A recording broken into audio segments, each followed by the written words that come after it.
हाँ, तो hello student. आज बात करेंगे हम हाइब्रिडाइजेशन डाइजेशन टेक्निक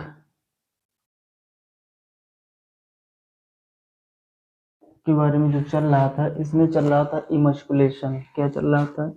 इमस्कुलेशन हो गया था आपका, ये कंप्लीट हो गया था, जिसमें कुछ 5 मेथड थे। 5 मेथड कौन कौन से थे आपके? हैंड मस्कुलेशन था, हैंड इमस्कुलेशन, फिर उसके बाद आपका था सक्शन मेथड, फिर उसके बाद था आपका hot water method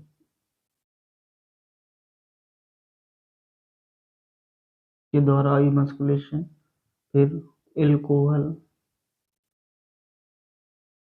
alcohol method, फिर उसके बाद था आपका कोल्ड ट्रीटमेंट, फिर उसके बाद था आपका जेनेटिक इमस्कुलेशन।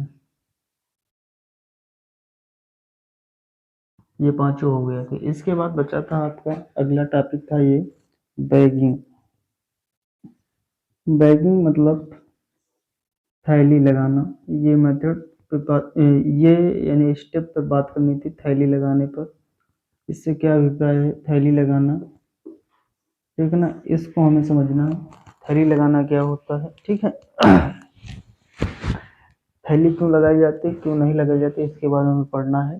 तो सीधी सी बात है, जो पर परागण फसलें होती हैं, क्या जो पर परागण, यानी कहने का मतलब ये अनियंत्रित है। अनियंत्रित पर परागण को रोकने के लिए हम क्या करते हैं? हम विपुंसन की क्रिया करते हैं, या विपुंसीकरण कहते हैं, इस इमस्कुलेशन किया जाता है।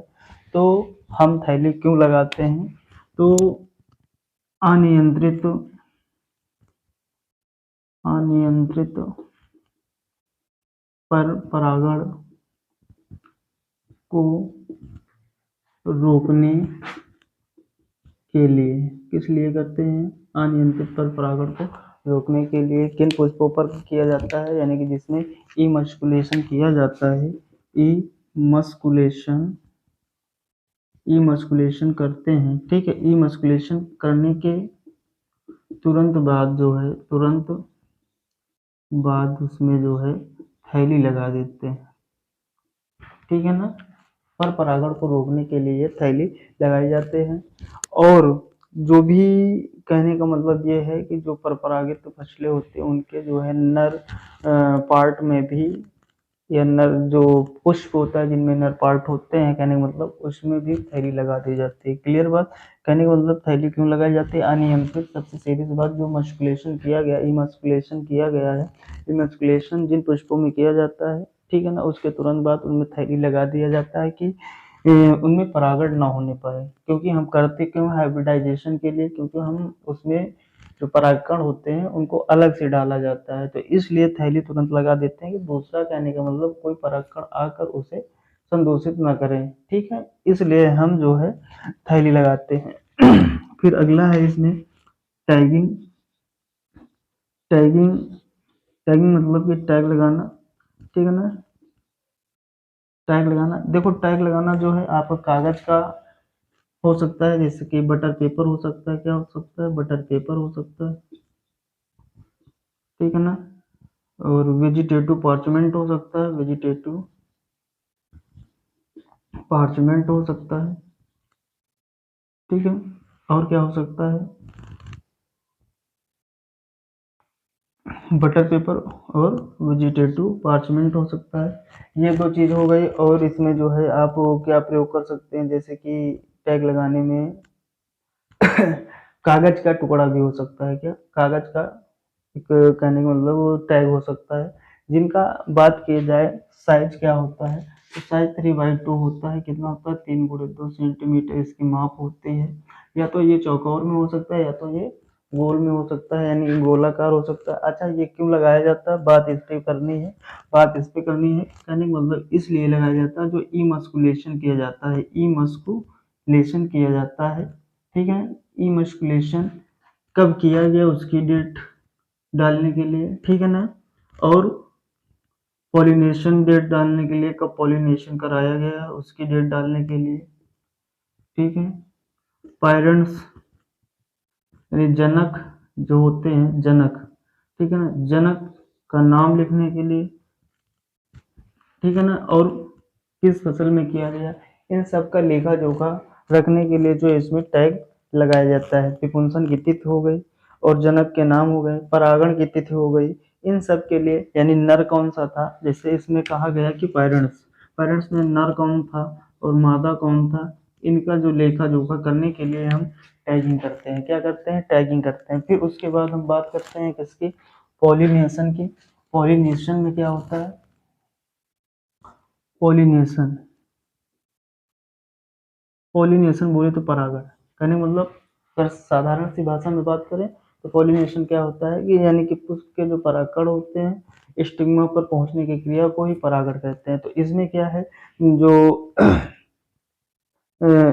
इमस्कुलेशन है, इसमें जो हम टैगिंग कर रहे हैं, बैगिंग कर रहे हैं, ये सबके बाद जो है आपका पॉलिनेशन आता है। तो इसमें होता क्या है, जो नरजनक होते हैं, ठीक है ना, नरजनक के जो परिपक्व कह लीजिए या मिच्योर कह लीजिए, और उर्वर फर्टाइल यानी कि मिच्योर एंड फर्टाइल जो पोलन ग्रेन होते हैं, क्या होते हैं, पोलन ग्रेन होते हैं, उनको जो है इमस्कुलेटेड, कौन से पुष्पों पर, इमस्कुलेटेड, इमस्कुलेटेड जो फ्लावर होता है, ठीक है ना, इमस्कुलेटेड, जिसमें कि विपुंसीकरण किया गया है, क्या विपुंसीकरण किया गया है, उनमें क्या करते हैं, mature and fertile pollen grain को, किसको, पोलन ग्रेन को, किसको, पोलन ग्रेन को डाला जाता है, ठीक है ना। क्या किया जाता है, पोलन ग्रेन को डाला जाता है, यानी कि परिपक्व, यानी कि कह लीजिए ये कि नर जनक के परिपक्व व उर्वर, परिपक्व व उर्वर परागकणों को विपुंसीकृत पुष्पों पर डालने की क्रिया ही क्या कहलाती है, परागण कहलाती है। यानी कि पुष्प के जो विपुंसीकृत पुष्प होगा उसके स्टिग्मा पर डाले जाते हैं, ठीक है ना। तो यही क्या कहलाता है, पॉलिनेशन कहलाता है। जैसे कि साधारण भाषा में कहते हैं कि पुष्प के जो परागकण होते हैं स्टिग्मा पर पहुंचने की क्रिया को क्या कहते हैं, परागण कहते हैं, पॉलिनेशन। ठीक उसी प्रकार इसमें क्या होता है कि इमस्कुलेटेड फ्लावर पर जो है mature and fertile pollen grain पहुंचाए जाते हैं, ठीक है ना, वही क्या कहलाता है, पॉलिनेशन कहलाता है।